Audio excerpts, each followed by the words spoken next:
The CEO accidentally noticed that his sister-in-law's morning sickness was quite severe. He asked the nanny how to relieve it. The nanny suggested eating something sour. The CEO quietly took note of this. Later in the evening, he made a bowl of sour plum soup in advance. As he walked into the living room with the soup, he happened to see his sister-in-law rushing to the bathroom because of her nausea. He handed her the sour plum soup. His sister-in-law asked how he knew she wanted something sour. The CEO awkwardly didn't know how to answer. He had felt an attraction toward her from the first time they met, but after learning that his older brother died in a car accident while buying a gift for her, he blamed his brother's death entirely on his sister-in-law. His mother, however, knew that she was a good daughter-in-law. At his brother's funeral, she vowed to take good care of her and the unborn child. After the funeral, they brought her back to live with them. Initially, the CEO thought his sister-in-law was a gold digger, believing she came to his family only for wealth. He had been cold and distant toward her, but one day, his assistant told him that his sister-in-law didn't even know her husband was a rich man. In fact, she had worked 3 jobs to support his brother's entrepreneurial dreams. The CEO then realized he had misunderstood her, but it was too late. At that point, his sister-in-law was being forced by her brother to marry an old bachelor for a bride price. In a panic,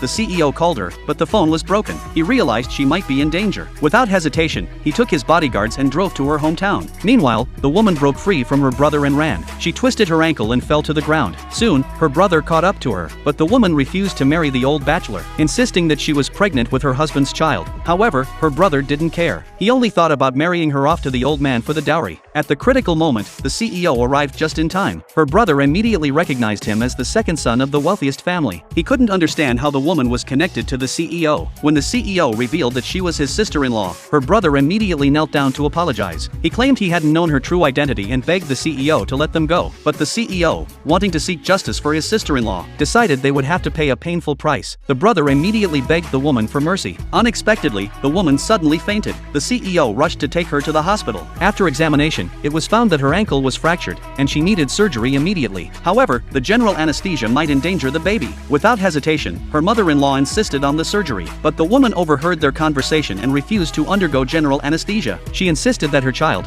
being the only bloodline of her and her husband, could not be put in any danger. Eventually, she decided to have the surgery without anesthesia. The doctors worried that she wouldn't be able to tolerate the pain, and suggested that a family member accompany her. The CEO immediately volunteered to stay with his sister-in-law during the surgery.